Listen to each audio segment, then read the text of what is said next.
studying today, something caught my eye and stood out to me. I tried to get away from it and go to something else, and I felt a tug back to it. Praise the Lord, I give honor to my pastor tonight. Praise the Lord, give honor to my wife tonight. Praise the Lord, give honor to this church. I love this church. Praise the Lord. If you'll go with me to the book of Judges, chapter 16. I want to start reading in verse 19. Three verses in your hearing tonight. Praise the Lord. Judges 16 and chapter verse 19 says, "And she made him sleep upon her knees. And she called for a man, and she caused him to shave off the 7 locks of his head. And she began to afflict him, and his strength went from him. And she said, The Philistines be upon thee, Samson. And he awoke out of his sleep, and said, I will go out as at other times before, and shake myself. But he wist not that the Lord was departed from him. But the Philistines took him, and put out his eyes, and brought him down to Gaza, and bound him with fetters of brass, and he did grind in the prison house." Our Lord. Our Lord. He said, I will go out as at other times. There's nothing wrong with me. I'm okay. I'm fine. I'm good. I don't feel myself, but I'm good. I'm going to go out just like I have any other time. And I'm going to do what I've always done, and I'm going to take on the enemy. Because that's what I've always done. Tonight, by the help of the Lord, I want to preach to us. I will go out as other times. If you'll put your Bibles down and help me pray one more time. And ask the Lord to help us in this place, to open our ears and our hearts to the understanding of His Word. Lord, I love you, Jesus. Lord, I give you praise, and I give you glory, and I give you honor tonight. Lord, you are holy and you are righteous in all that you do, God. Lord, I ask, God, that you would anoint our ears and our hearts, God, to the understanding of your word, God. Lord, that you would move in this house, God, like never before, God. That you would open the windows of heaven and you would saturate this place, God. Lord, you said when there is people, God, there is needs, God. Lord, and I ask, God, that you would move in the midst of us tonight, God. Lord, that you would touch our hearts, God, that you would move in the midst of our needs and our infirmities tonight. In your sweet, precious name I pray. In the name of Jesus. You may be seated tonight in the fear of the Holy Ghost. These were the words of a man once strong, who found to his amazement that he had thought his own fault, lost that which his strength lay. In this story of Samson, there is nothing concealed. Here we have the man, as in his strength and in his weakness, his doing right and his doing wrong. Now the story of Samson itself, there is nothing very puzzling. The only thing puzzling about it is in the epistle to the Hebrews, where we find that this man was canonized as one of the heroes of faith. You would think that him giving up and letting the adversary come in and destroy his life, and letting the adversary come in and take everything from him, that he would not be recognized as one of the heroes of faith. But later on in the story, Brother Callis, we find that he found himself and he began to talk to God, and his hair began to grow back. And then later on in the story, we find that he found him a young lad to take him to the pillars of the castle. And there he cried out, Lord, have mercy, look upon me one more time. But we find that there is no doubt that Samson possessed faith in the God of Israel. And it was that faith which helped him to redeem his life and his soul from utter destruction. He was the strong man of his day, as well the weakest man of his day. He did much to save Israel from the Philistines, but he could not save himself. My Lord, help us tonight. Jesus, Samson came to a point in his life that he became so caught up in everything but the will of God in his life that he let the adversary destroy him. He allowed his armor to be penetrated by the one thing that he thought he loved and the one thing that he was willing to throw everything away for. Can I ask somebody tonight, what is it in your life that you're not willing to get rid of? What is it in your life that you're willing to let destroy you and keep you away from God and the will of God in your life? What is it in your life that you're willing to throw your very own soul away for? The book of Matthew tells us, Jesus tells us in the book of Matthew, for what profit a man if he shall gain the whole world and lose his own soul? Or what shall a man give in exchange for his soul? Can I tell somebody tonight that it's time to wake up? It's time to make things right with God. It's our salvation that is at risk. I'm here to tell you, it's time to put on the armor of God. It's time to take off the old armor that we've been toting and carrying around, because they say that armor that you've been wearing is not the armor of God, though it feels like and it looks like the armor of God. And can I tell you that it's fake and it's been crafted to feel like the armor of God? But can I tell you that there's going to come a point in your life that the adversary is going to come against you and he's going to hit you with the ball that counts the most, and he's going to knock you down, and you're going to get up and you're going to shake yourself, and you're going to try to go out as other times, and you're going to try to live for God. You're going to try to feel the presence of God. You're going to come into the house of God, but yet his presence is not with you. I'm here to tell you that this is the day and hour that we need to wake up and realize that when the adversary comes against us, we can't go out as other times. But I'm here to tell you that we gotta be opposite of Samson and guard ourselves and protect ourselves, because if we let the smallest seed of this ground into our life, it will destroy us. It will destroy us.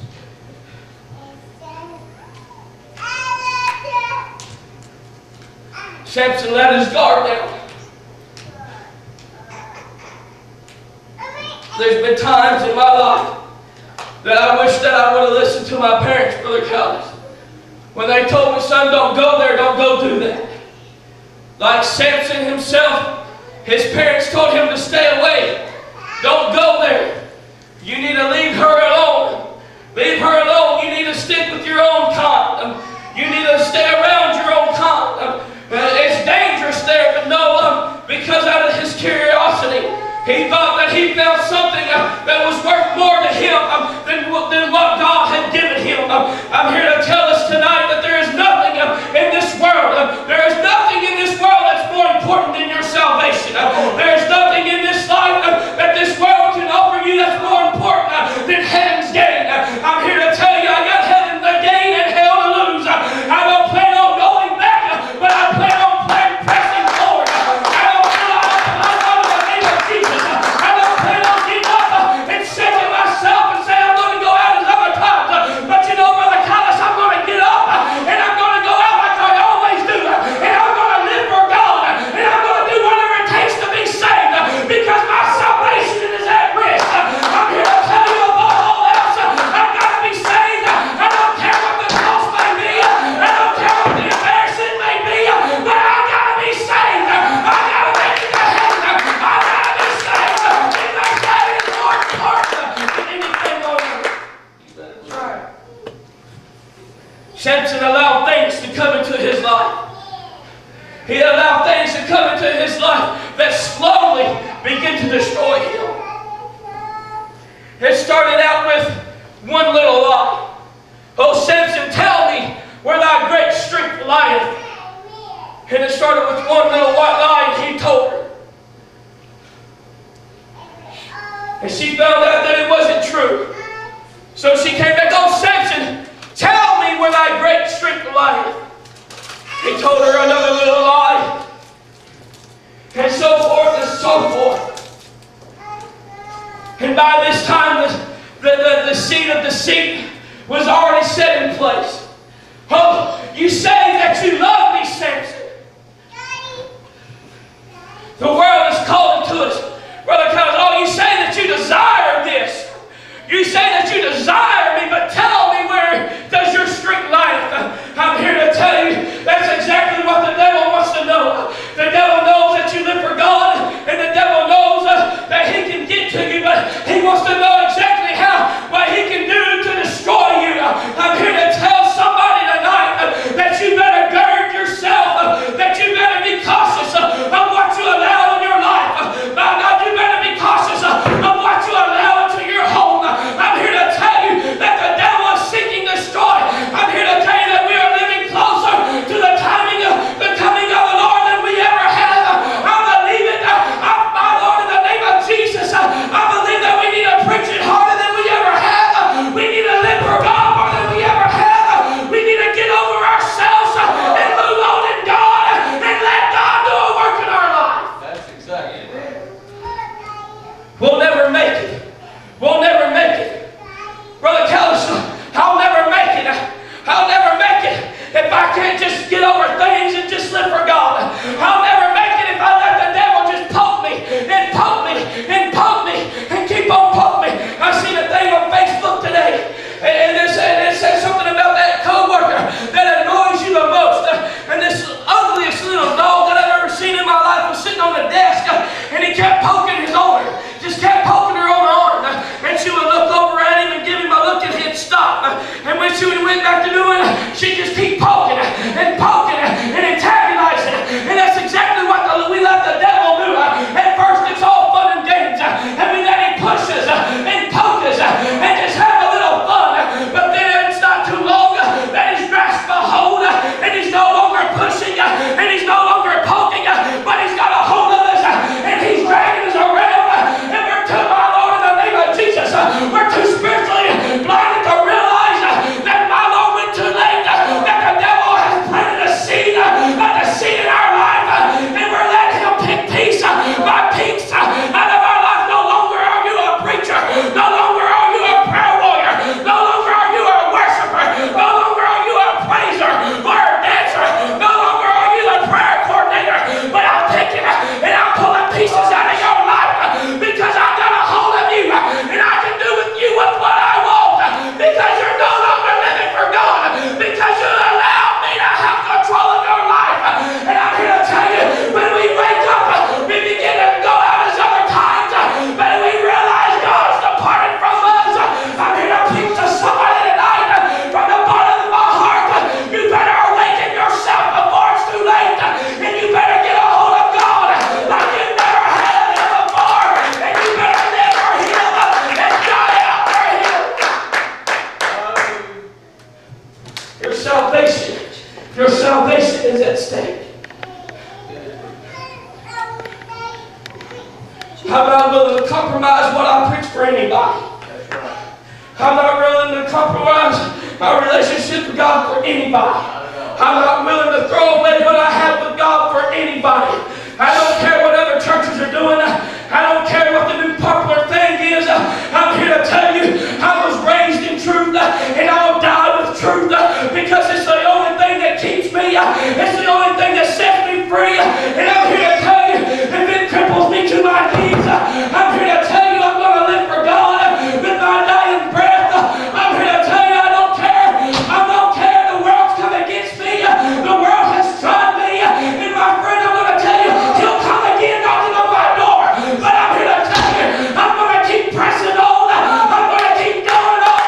Because there's nothing. There's joy in the Lord. There's salvation in the Lord. There's strength in the Lord. There's healing in the name of Jesus. There's refuge in the name of Jesus. He's my Redeemer. He's my salvation. He's my shelter from the storm. And nothing can take me from getting closer to him.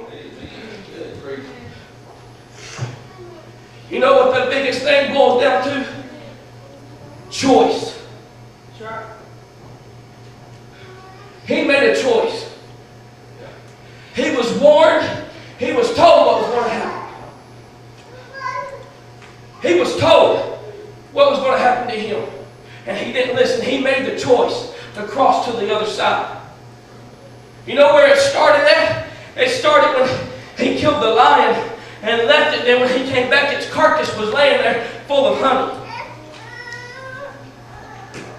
He was told not to take of any unclean thing. And there was that dead carcass laying there full of honey. It was that seed of deceit. That seed of deceit that was planted.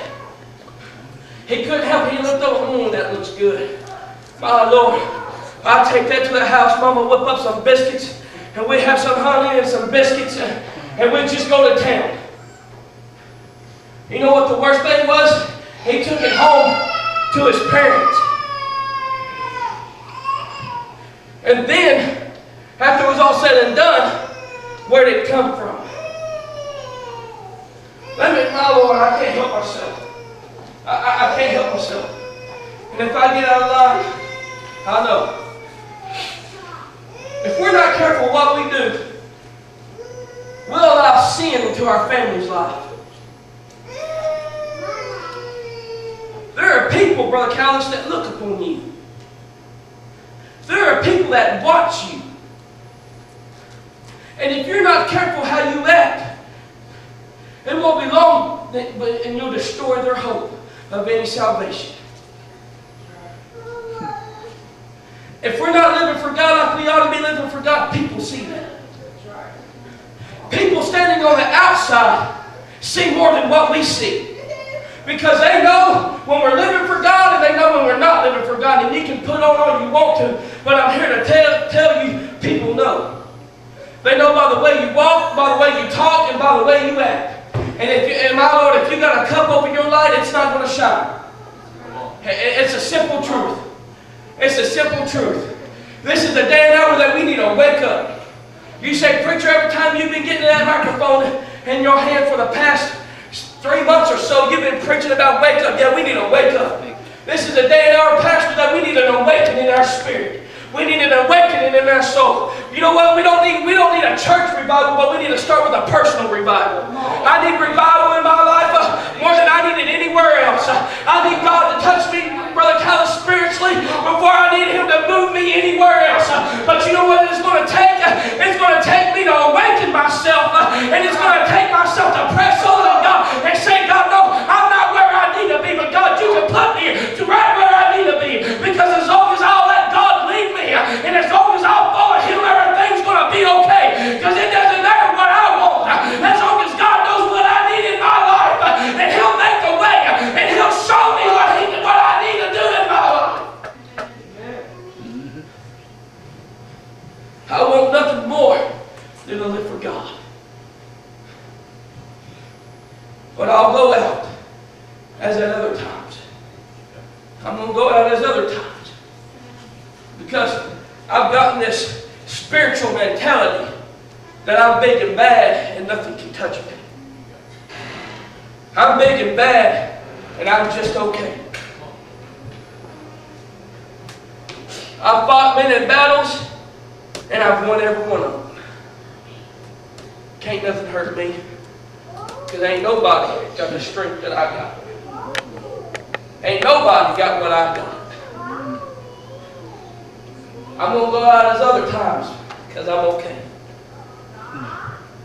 Adversity is just as come and suck the life out of me, but I'm going to get up and I'm going to go out and I'm going to shake myself. And when I go to fight my little battle and do my little thing, and I get knocked down because God's not with me, you can live the rest of your life blinded all you want to.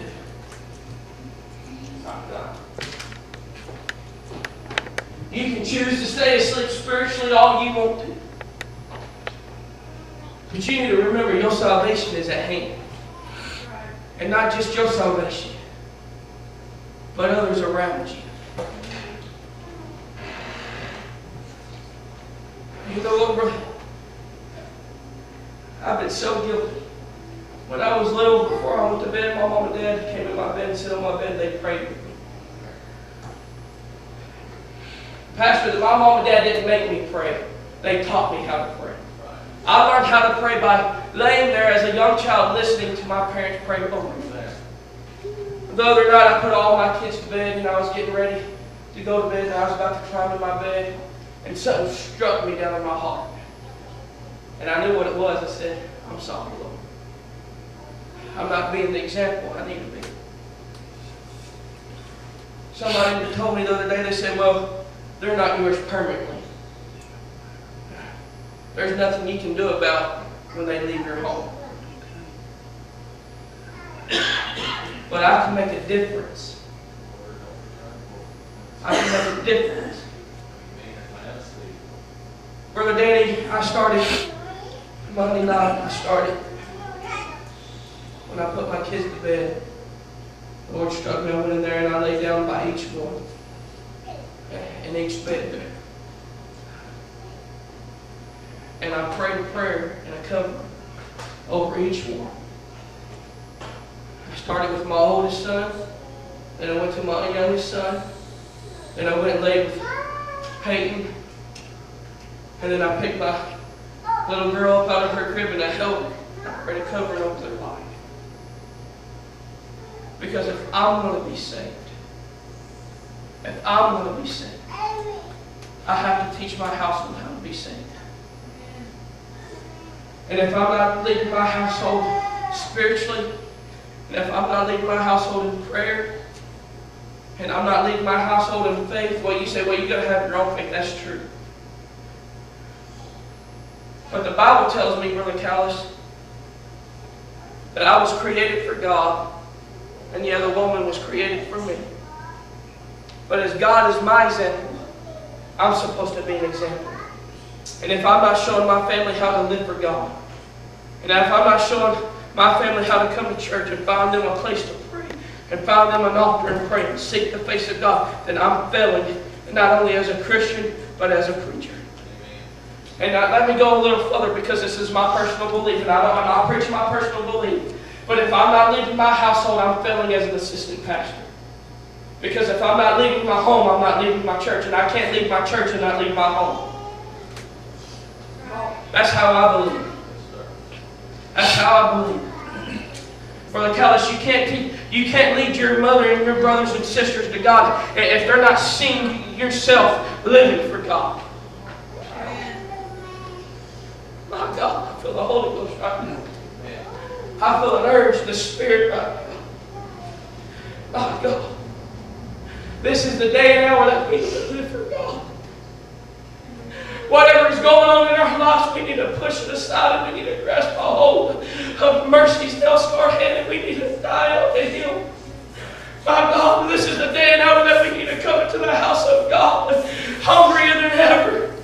This is the day and hour that we come into the house of God and we seek the face of God more than we ever have before. We need to push aside our desires. We need to push aside our pains, our iniquities. God will take care of all that, but we need to live for God. Because if we're not doing what we need to be doing, then we're failing.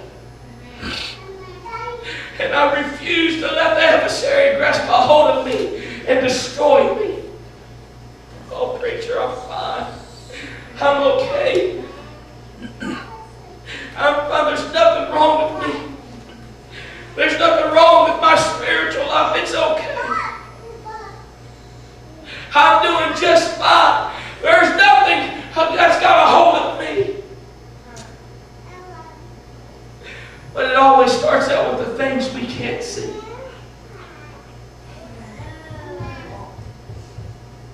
And then, Brother Callis, we end up like Samson, not being able to see it all. A mighty warrior, Brother Callis, a mighty warrior, one that never lost a battle, all in one day had his eyes ripped out of his head, was put at a grinding mill, was made for sport, was whipped upon, was beaten and abused, because he had allowed one little thing. One little thing to destroy him. Let's stand all over this house.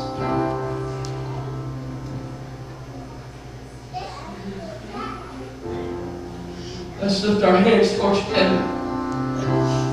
This altar's open tonight if you want to come and pray.